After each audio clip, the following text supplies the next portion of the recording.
अपने देश को अगर कोई भी देश आकर शासन करने लगे, इस बात से कौन अनदेखा कर सकता है। 1980 के दशक पर सोवियत संघ ने अफगानिस्तान पर कब्जा किया था। वहां के निवासी बहुत परेशान थे, लोगों की आज़ादी पर ढेरों सारा रुकावट बन गया था और इस बंदी जीवन से आज़ाद होने के लिए अफगानी बुद्धिजीवी लोगों के पास एक ही रास्ता था और वो था अमेरिकी सेना का मदद। तो आज के इस वीडियो पर हम जानेंगे अफगानिस्तान पर तालिबान सरकार का हुकूमत कैसे हुआ था। तो आइए वीडियो को अंत तक जरूर देखें। अगर वीडियो अच्छा लगा तो लाइक शेयर सब्सक्राइब जरूर कीजिएगा। साल 1933 मोहम्मद जाहिर शाह अफगानिस्तान के राजा बने और उनके हुकूमत सोवियत संघ के साथ बहुत ही करीबी थे। पड़ोसी मुल्क पाकिस्तान अपनी आज़ादी के बाद से ही अमेरिका का नज़र में था और धीरे धीरे पाकिस्तान भारत के खिलाफ युद्ध करने के लिए अमेरिका के साथ अच्छे संबंध बनाना शुरू कर दिया और अमेरिका जितना हो सके आधुनिक हथियारों का सप्लाई पाकिस्तान को भेजता था। अगर देखा जाए तो कोल्ड वॉर के समय सोवियत संघ और अमेरिका एक दूसरे के कट्टर दुश्मन थे। सोवियत संघ की दोस्ती अफगान के साथ होने से जितने भी मध्य पूर्वी देश थे सभी सोवियत के साथ शामिल हो जाते। भविष्य में ये परिस्थिति ना आए, अमेरिका ने अपना संबंध बनाना शुरू किया पाकिस्तान के साथ। राजा जाहिर शाह के नेतृत्व पर अफगान के राजनीतिक मंच पर कोई भी राजनीतिक दल को दबाया नहीं गया था।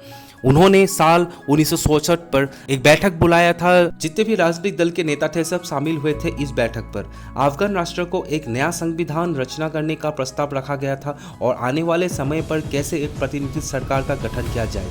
लेकिन साल 1973 पर जाहिर शाह के संबंधी भाई ने उनको मारकर सत्ता छीनना चाहा था, जिसके कारण राजा को अफगान छोड़ के भागना पड़ा रोम देश में। और उनके संबंधी भाई का नाम था दाऊद खान, जिन्होंने अपने नेतृत्व पर अफगान के सत्ता को हासिल करने के लिए people's democratic party of Afghanistan का मदद लिया था, जो 1967 पर दो हिस्सों पर बंट गया था। एक था परसम गुट, जिसमें शहरी इलाकों के पढ़े लिखे पश्तून और भिन्न भिन्न जाति के लोग शामिल थे, और खालिक, जिसमें पढ़े लिखे ग्रामीण क्षेत्रों के पश्तून शामिल थे। दाऊद खान सत्ता पर आते ही धीरे धीरे अपना संबंध अमेरिका के साथ बनाना चाहता था और पीडीपीए दल का परसम गुट के साथ संबंध कम हो रहा था। दाऊद खान के इस हरकत से सोवियत संघ बेहद क्रोधित हो गया था। सोवियत संघ के साथ परिस्थिति अच्छा करने के लिए साल 1977 के दौरान पीडीपीए पार्टी का विभाजन एक होकर दाऊद खान की सत्ता को हटाकर उनको मौत के घाट उतार दिया गया और सोवियत संघ के साथ संबंध अच्छा होने लगा धीरे धीरे।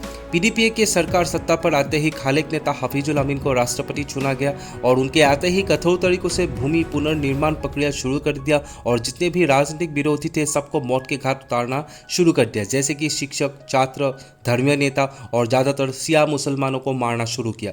पीडीपीए के क्रूरता से परेशान लोगों ने शास्त्र विरोध करना शुरू कर दिया और सरकार गिराने का जंग शुरू हो गया। इस बात का खबर सोवियत संघ को लग चुका था। सोवियत संघ को इस बात की खबर लगते ही हजारों की संख्या पर अपनी सेना को भेजा काबुल पर 24 दिसंबर 1979 पर, और सोवियत संघ के कब्जे से पहले ही हाफिजुल अमीन को मारा गया और सोवियत संघ ने बाबर करमल को पश्चिमी गुट के राष्ट्रपति बनाए, जो सोवियत संघ के इशारों पर नाचता था। तकरीबन 1,15,000 सोवियत सैनिक अफगानिस्तान पर तैनात थे और इस राष्ट्र विरोध को बहुत ही आक्रामक तरीकों से दबाने का कोशिश किया गया। बाबर करमल की सरकार ने सोवियत संघ को इजाज़त दी कि वे हवाई हमले भी कर सकते हैं, जिसमें तकरीबन 10 लाख से भी ज़्यादा लोग मारे गए थे। इस निजी मुठभेड़ के कारण अफगानिस्तान के कम्युनिस्ट सरकार के खिलाफ और सोवियत संघ के खिलाफ लोग भड़कना शुरू हो गया अफगानिस्तान पर, और कुछ ही सालों बाद अफगानिस्तान से बहुत सारे नागरिक पनाह लेने के लिए पड़ोसी मुल्क में दाखिल होना शुरू कर दिया, करमल और सोवियत की क्रूरता से पीछा छुड़ाने के लिए। अफगानिस्तान पर इस परिस्थिति को ठीक करने के लिए और सोवियत सेना को भगाने के लिए मुजाहिदीन का जन्म हुआ, जिनकी ट्रेनिंग पाकिस्तान और ईरान पर हुआ था। इस दौरान अमेरिका और सऊदी अरब ने बहुत मदद किया। मुजाहिदीन को जितना हथियार का आवश्यकता है सब अमेरिका पूरा करता था और धीरे धीरे मुजाहिदीन को सपोर्ट मध्य पूर्वी, उत्तरी अफ्रीका, पाकिस्तान और सऊदी अरब से आना शुरू हो गया था। और 1980 के दशक पर हिजे इस्लामी के लीडर गुलबुद्दीन, इतिहाद इस्लामी के लीडर अब्दुल रसल साइद के साथ ओसामा बिन लादेन, जो कि सऊदी अरब के थे, वो पाकिस्तान जाकर मुजाहिदीन के लिए प्रशिक्षण कैंप बनाना शुरू कर दिया। मुजाहिदीन और सोवियत संघ के इस बीच की लड़ाई पर सोवियत संघ को बहुत नुकसान उठाना पड़ा था। साथ ही साथ सोवियत संघ कमजोर हो रहा था, क्योंकि सोवियत संघ पर जुड़े देश यूक्रेन, अल्बानिया, यूगोस्लाविया सब अलग होना चाहते थे। इसी कारण साल 1990 पर सोवियत संघ पूरी तरह से टूट चुका था और ठीक 2 साल पहले टूटने से जेनेवा अकॉर्ड हुआ था, जिसके दौरान अफगानिस्तान पर जितने भी सोवियत के सैनिक थे सबको वापस बुला लिया गया था। अफगानिस्तान सोवियत संघ के चंगुल से तो बच गया था, लेकिन आपसी मुठभेड़ अभी भी खत्म नहीं हुआ था। सोवियत संघ अपनी सेना को पूरी तरह से निकालने के बाद फिर से अफगानिस्तान पर कम्युनिस्ट सरकार को खड़ा किया और डॉक्टर महमूद नजीबुल्लाह को प्रेसिडेंट बनाया गया।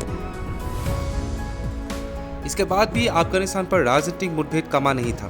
मुजाहिदीन एक संगठन जो भिन्न भिन्न शास्त्र गुटों से बना था, अभी इन भिन्न भिन्न लीडरों के बीच ही आपसी मुठभेड़ शुरू हो गया था। इसके बाद भी अफगानिस्तान पर राजनीतिक मुठभेड़ कमा नहीं था।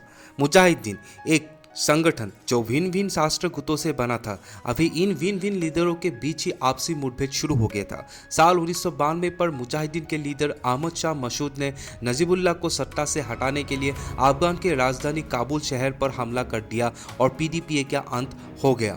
मुजाहिदीन के इस जीत के बाद भिन्न भिन्न मुजाहिदीन के संगठनों ने ऐलान किया गठबंधन सरकार को बनाने का, जो मुजाहिदीन के एक संगठन के लीडर अच्छा नहीं लगा और अकेले ही पूरे अफगान पर कब्जा करना चाहते थे। गुलबुद्दीन के इस हरकत को देखकर बाकी सारे मुजाहिदीन के संगठनों के लीडर गुलबुद्दीन को रोकना शुरू कर दिया।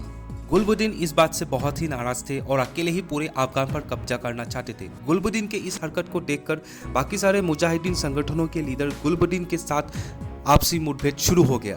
इसी बीच अफगान पर मुजाहिदीन एक दूसरे के साथ लड़ना शुरू कर दिया था, जिसके दौरान काबुल शहर पर बहुत खून खराबा हुआ था, जिसके कारण अफगान पर अशांति का माहौल अंत होने का नाम ही नहीं ले रहा था। लेकिन साल 1992 पर एक ऐसा गुरिल्ला संगठन का जन्म हुआ जिसके लीडर मुल्ला उमर थे और वो पूरे अफगान पर अपना राज करने वाले थे, और वो था तालिबान।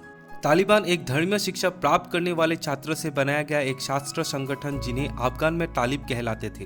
अफगान को एक करने के लिए और इस्लाम के शारिया कानून को लाने के लिए तालिबानियों ने मुजाहिदीन के लड़ाकों के साथ लड़ना शुरू कर दिया और पूरे अफगानिस्तान पर अपना कब्जा जमा लिया था। तालिबान सत्ता पर आते ही क्रूरता से अन्य धर्म के लोगों के ऊपर अत्याचार करना शुरू कर दिया। महिलाओं पर पाबंदी लगाया गया, स्कूल और नौकरी करने से संगीत पर भी रोक लगा दिया गया, जिसके कारण लोगों ने अपना अधिकार से हाथ धोना पड़ा।